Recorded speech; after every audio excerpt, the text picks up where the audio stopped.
Terima kasih. Assalamualaikum warahmatullahi wabarakatuh. Saya ingin pertama ucapkan terima kasih atas kehadiran Bapak Menpan RB, Ibu Menkyu, dan Bapak Menek BUMN untuk kehadirannya hari ini yang sungguh mengembirakan bagi ujung tombak pendidikan kita, yaitu para guru-guru honorer dan juga dosen kita. Jadi saya ada sedikit presentasi untuk memaparkan apa saja program bantuan subsidi upah bagi pendidik dan tenaga pendidikan. Jadi ini sangat kabar yang gembira bahwa kita berencana untuk memberikan bantuan subsidi upah ini bagi sekitar 2 juta orang, sekitar 2 juta orang. Dan sebesar dalam jumlah sebesar 1,8 juta yang diberikan sekaligus satu kali kepada masing-masing penerima itu. Siapa saja yang akan kita berikan adalah kepada dosen, guru non-PNS, guru yang diberi tugas sebagai kepala sekolah, pendidik PAUD, pendidik kesetaraan, dan juga tenaga perpustakaan, tenaga laboratorium, dan tenaga administrasi. Berarti operator sekolah pun termasuk di dalam bantuan subsidi upah ini. Kami mensasar total sekitar 2 juta orang, lebih dari 2 juta orang, 162.000 dosen dari PTN dan PTS, dan 1,6 juta, sedikit lebih dari 1,6 juta guru dan pendidik non-PNS pada satuan pendidikan negeri dan juga swasta. Jadi banyak yang menanyakan kami juga apakah ini termasuk swasta, jawabannya adalah iya, karena guru-guru kita ada di sekolah-sekolah swasta dan mereka pun berhak mendapatkan bantuan dari pemerintah. Dan 237.000 sekitar tenaga perpustakaan, operator, tenaga laboratorium, dan tenaga administrasi tidak bisa di-exclude daripada bantuan ini.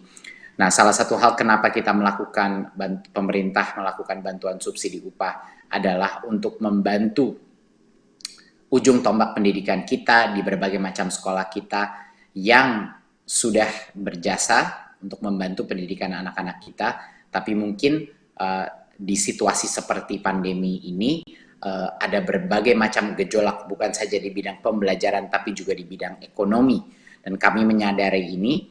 Dan sekali lagi ini adalah hasil dari perjuangan bukan hanya Kemendikbud, tapi hasil perjuangan dari Kemenpan RB, Kemenkyu, Menek BUMN, dan tentu saja dorongan dari Pak Presiden, dan juga dari dukungan penuh dari Komisi 10 DPR RI yang telah juga berjuang untuk bantuan ini. Berikut. Apa saja persyaratan bagi pendidik dan tenaga pendidikan non-PNS untuk menerima BSU? Kami di Kemendikbud selalu dalam melakukan bantuan sosial apapun atau bantuan pendamping seperti pada saat kita melakukan kuota, selalu mengutamakan kesederhanaan daripada kriteria sehingga memudahkan para penerima untuk mendapatkannya. Kriterianya sangat sederhana: warga negara Indonesia, berstatus bukan PNS, memiliki penghasilan di bawah 5 juta rupiah per bulan, dan tidak menerima bantuan subsidi upah gaji dari Kemenaker, dari program-program lainnya. Ini dan juga tidak menerima kartu prakerja sampai dengan tanggal 1 Oktober 2020. Alasan kenapa kita tidak memberikan ini agar bantuan sosial kita itu adil dan tidak tumpang tindih. Tidak ada individu yang menerima bantuan berlimpah sehingga yang lain tidak mendapatkan. Jadi ini merupakan suatu kriteria kami yang sangat sederhana sehingga semua bisa menerima dengan cepat dan efisien. Yang berikut. Bagaimana mekanisme pencairan BSU ini? Jadi Kemendikbud telah membuat rekening-rekening baru di bank-bank untuk setiap PTK penerima BSU ini. Bantuan itu disalurkan secara bertahap sampai dengan akhir November 2020, ya. Dan bagi para guru-guru dan dosen bisa mengakses infonya di info.gtk.kemdikbud.go.id, ya bisa mengakses di mana rekening mereka, apa persyaratan yang belum dipenuhi, atau untuk yang perguruan tinggi di pangkalan data Dikti, pddikti.kemdikbud.go.id, untuk menemukan informasi terkait status pencairan dan lain-lain, rekening bank masing-masing dan lokasi bank cabang. Ya, pada saat berdasarkan informasi di online itu sudah lengkap dan sudah dibilang sudah bisa pergi ke bank untuk mencairkan, maka PTK menyiapkan dokumen-dokumen dan dibawa kepada bank penyalur. Dokumen apa saja yang harus dibawa? Tentunya kartu tanda penduduk (KTP), NPWP jika ada, kalau tidak ada tapi masih bisa menerima. Ada surat keputusan penerima BSU yang dapat langsung diunduh dari website DTK dan PD Dikti, ya, surat keputusan itu, dan juga surat pernyataan tanggung jawab mutlak SPTJM yang diunduh juga dari pada website DTK dan PD Dikti.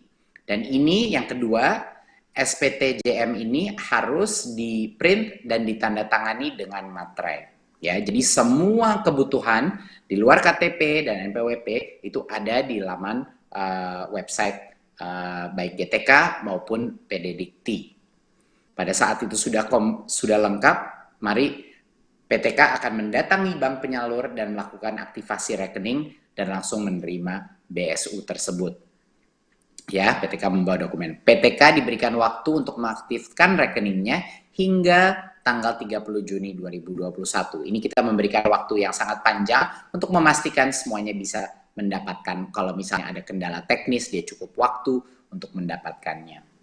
Saya rasa sekian dari saya. Mungkin terakhir yang saya ingin ucapkan adalah bahwa ini adalah bentuk apresiasi dan juga keprihatinan dari pemerintah pusat untuk semua jasa guru-guru non-PNS yang sudah ada di negara ini. Di masa krisis kesehatan ini dan krisis ekonomi ini, pemerintah harus hadir untuk para tenaga honorer kita dan juga dosen-dosen kita untuk membantu mereka melalui masa kritis ini dengan ekonomi, bantuan dukungan ekonomi yang bisa menyemangati mereka untuk terus mendidik anak-anak kita, untuk terus berinovasi di bidang pendidikan. Terima kasih. Wassalamualaikum warahmatullahi wabarakatuh.